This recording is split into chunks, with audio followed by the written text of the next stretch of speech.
Hello everyone, welcome back to our channel My Time, My Teacher. This is the second video of Sociology 11th class, chapter number 2, Terms, Concepts and Their Use in Sociology. Our today's subtopics are these. We will discuss about these all in details, right? The first topic of today is social stratification. Here I want to tell you about the word stratification. What is social stratification? Stratification is basically the division. In easy terms, we can call it the division. And social division means how the society is divided. You know, the society is divided into many. Like, number one, it is divided into caste. Number two, it is divided into class. Number 3, it is divided into gender. The three are the basic division of society: caste, class and gender, which we feel in the society a lot. Caste is the castes which are given: high caste, low caste and so many others. Class is decided on the basis of money, economic status of the person, and caste is decided on the basis of birth. When the person is taking birth, when the child is taking birth, at the same time the caste is decided. It is not possible for anyone to change it. Gender is just male and female, but still the society is divided in these both. The people, the males and the females, they are suffering because of the gender. The gender-based discrimination is also in our society, right? The caste is the one which cannot be changed, as I told you. That is fixed, you cannot change. And the changing and not changing is called the social mobility.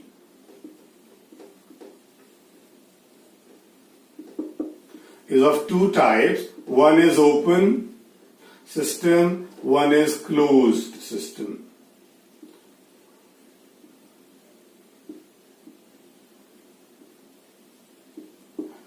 Open system of social mobility is the class. A person is born in a poor family, and when he is earning a lot of money by doing hard work, he can shift his class from poor to middle class to higher class, upper class. Closed system is the caste system. The caste system cannot be changed. If you are poor or if you are rich, but you are not supposed to change the caste, that cannot be changed. That is a closed system of social mobility. Remember, social mobility is of two types: open system, closed system. Open system is only available for class, not for caste. Closed system is for caste, which a person cannot change. The system of social mobility is closed when the person is unable to make any kind of changes over there. Right? These are about two.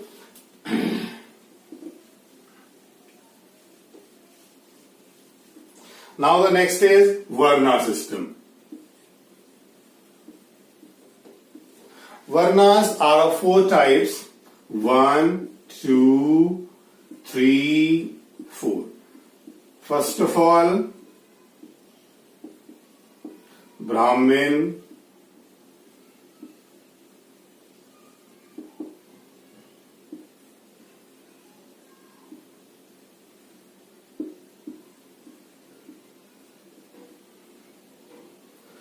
the four Varnas are there. Number 1 Brahmin, number 2 Kshatriya, number 3 Vaishya, number 4 Shudra. These are arranged according to the rankings. First of all, I will tell you that what the work they did. The Brahmins were supposed to be the priest of the temple. The priest of the temple and those who were doing only the work of worshipping God and making a connection between human beings and God. The mediators between God and human being, they are called the Brahmins because they were supposed that they are the pious people, they are the most sacred people in the world, so they were given the topmost place in the Varnas. it is not available. There are no sources to find out at what time or when the Varnas were arranged. But still, there are plenty of evidences that Varnas existing in the society. Next one is Kshatriya. Kshatriya means basically the guards of the society, guards of the country, guards of the state, guards of the families. They were called the Kshatriyas. Those who were supposed to fight with the enemies, those who were supposed to secure the people, secure the state from the invaders, were coming in the category of Kshatriyas. They were kept under the second category, lower than Brahmins and just higher than other twos. The third one is Vaishya. Vaishya means basically the tradesmen, the businessmen, those who were doing the business of the state or those who were doing the trades in the country. They were called the Vaishya. And the people, what they were doing, they were busy in shifting the things from here there, selling and purchasing of items, and meeting the requirement of the people, the person, the public that are coming under the category Vaishya, and they were only doing the business, nothing else. They were kept at the number 3, lower than Brahman and Kshatriya, but higher than Shudras. The Shudras were the people at the last, those who were doing the skill works. Those who were doing the skill works, any kind of skill work, maybe the cleaning of the society, maybe making shoes, cobbler work, carpenters, and any other kind of skill works. Basically the people, those who were having skills and were doing something, making something for the other 3 categories, were coming in the category of Shudras. Right? They were kept at the last, number 4, because they were serving the society by giving their services. Right? Now, see, all the 4 Varnas I have discussed here, but next is ideas of purity and pollution. The Varnas also gave birth to the ideas of purity and pollution. Purity means who is pure, pollution and who is polluted. We are talking about the people, not about the items. It is believed that 1, 2, 3, the Brahmins, the Kshatriyas, the Vaishyas, they were supposed to be the pure forms of the humanity, and the Shudras, they were supposed to be the polluted people because they were all the time busy in cleaning and doing other social works for the people on the basis of their skills. It was believed that Brahmins, they are the purest human beings on this earth, so nobody is supposed to touch them in any manner. Right? They are pious. If somebody is going to touch them, then the person from Brahmin community, he will get polluted. He will also have to do certain kind of forms, religious forms, to make himself pure. That's why the Shudras, they were kept away from the houses of Brahmins or even from the sight. The sight of Shudras was also not supposed to be good for any person from Brahman, Kshatriya or Vaishya. If they were coming in the sight, then it was supposed to be as a woman, and the people did not like it. Shudras were scolded, they were beaten up, they were given different kind of punishments for coming in the way of the other 3 Varnas. Right? That is the idea of pollution and purity.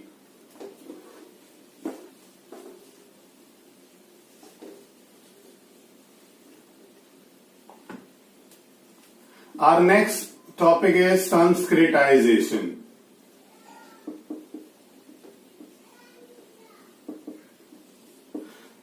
If we talk in Hindi, it becomes Sanskritization.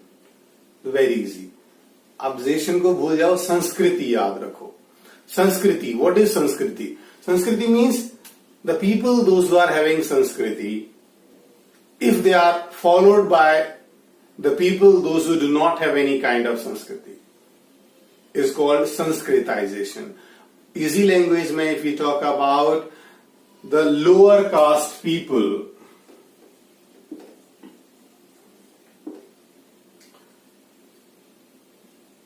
if they follow higher caste people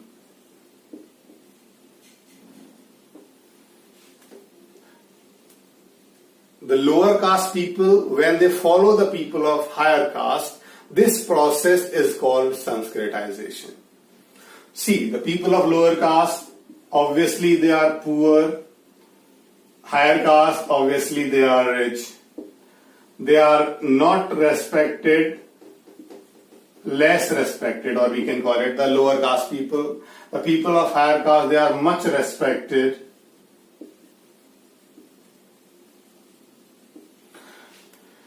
The people, those who do not have, always aspire to become like the one who have everything, or especially the things which they don't. The difference between lower caste and higher caste is that the higher caste people are having everything, the respect, the money, the clothes, the language, and the social status, everything. But the people of the lower caste, they do not have anything out of it. They cannot change their caste, they cannot become like them, but still they try to imitate the higher caste people. They try to follow the lifestyle of higher caste people, and this process of following the higher caste is called Sanskritization. Right? Got it all? When the people of the lower caste people, they follow the higher caste people, their lifestyle, their works, their dressing sense, their eating etiquettes, and all other things. That is called Sanskritization. The same thing is related with dominant caste.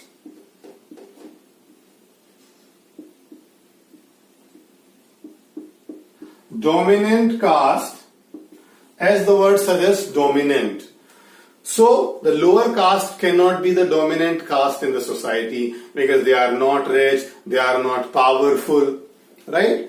The main reasons are the politically or economically.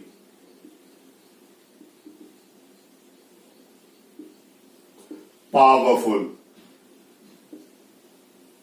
The caste which is politically and economically powerful is called dominant caste in the society.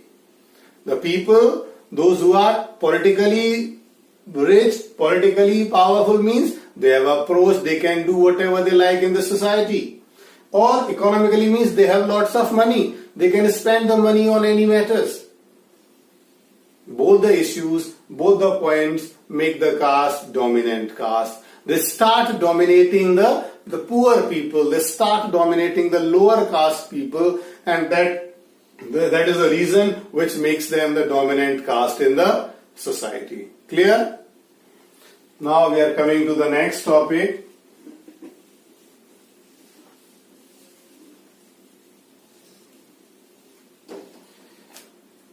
Our next topic is social control.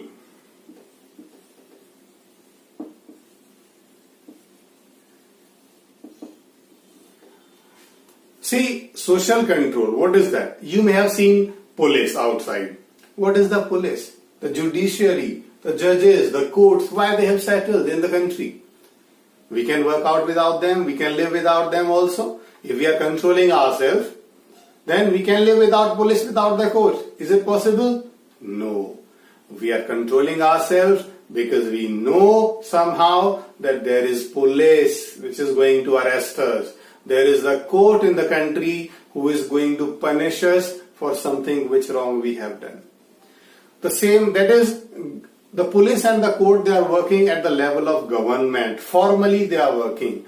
They are working on the rules which are written in the constitution. But the same parallel system we have in the society. Right? The people of the society, they are also working like police, they are also working like court, and that system is called social control. It is not possible for the police and court to reach everywhere and to decide the convict in every small matters. So, the societies which are living far away from the system, from the forest, from the villages, they are having social control, they are having panchayats. Panchayat is the court in the village. Panchayat is the court in the society. You may have heard about panchayats.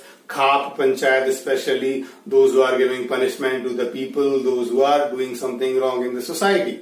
So social control is also a parallel system like judiciary and police in our society. What do? They try to control the society so that the society is not going to break in any manner. Right? That is. It is also having both the things as the police does. It punishes and it rewards.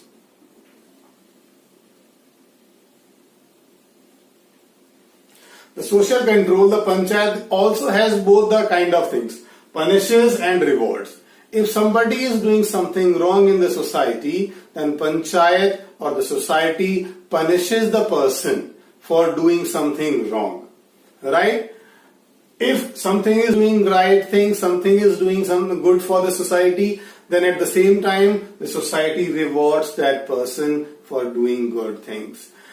All the things, both the things are done so that the future generation, the children of the society can also get an idea from these decisions that if we are doing something good, we will be rewarded. If we are doing something bad, then we will be punished by the society, and that is not good for us. So this is just done in the society to give an example to all those people who are living in the society, to take it to the next generation, to take it for a long time, and to keep in mind that the people, the member of the society are living securely here. If one person is doing something wrong in the society and he is not punished, then what will happen? Other people will also follow him.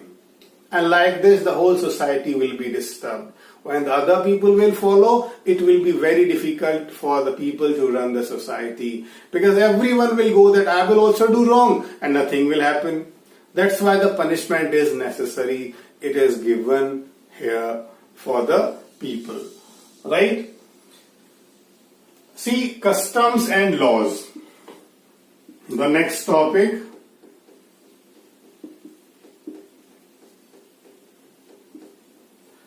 What are customs?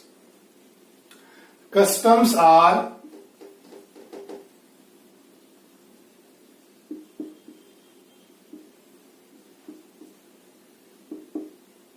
the systems which are socially permitted are called customs. When any system is socially permitted, that is called custom. It has come from us like from our generation to generation.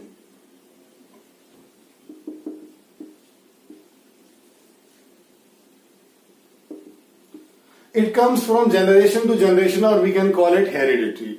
The customs are not taught in any book, they are not written anywhere, but they are coming from one generation to another generation so that the people can take the benefit of it, so the people can follow it. They are taught by the fathers to their children so that they can follow it. They are not written anywhere. Right? Now the laws, what the laws are? The laws are written. They are not socially permitted.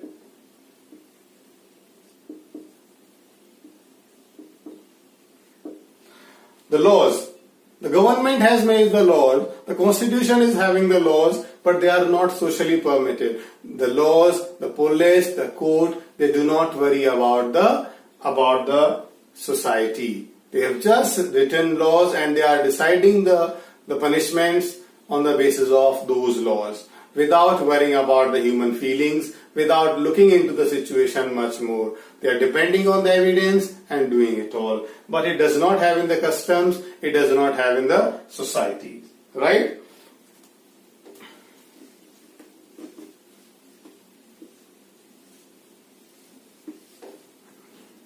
And at last we will talk about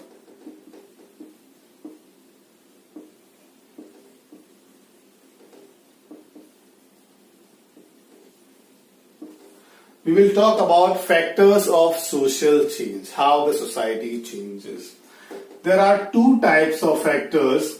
The one is man-made, the another is the natural. The man-made factors are the factors which the human being is responsible for, so the society is going to change. Like we are having Hiroshima and Nagasaki, we are just bombing over there, atom bombs, and the society was completely destroyed. They were forced to shift from that place to some other place. Natural are earthquake, we have flood, we have tsunami. These are the natural disasters. Whenever they are coming, the human beings are forced to shift from that place to another. For example, Mohenjo-daro. What happened there? The floods and all that, the earthquake, they came, and the people, they left the whole society, the most developed society in that contemporary times, and they shifted somewhere else. That is the natural disasters which are coming, and they are forcing the human being to shift from one place to another. Man-made are also the same. When the human being are making some dams, right? The dams are made. When the dams are made, the lot of hundreds of villages are forced to shift from that place to some other. That is the man-made disaster only. The God is not doing anything over there. The humans have decided to make a dam on particular river, and the hundreds of the villages of nearby areas, they are forced to leave the place and to shift somewhere else. That is the man-made factor which is forcing the people to change their society. Whenever they are moving after this, it is not possible that the whole village is going to shift to the new place.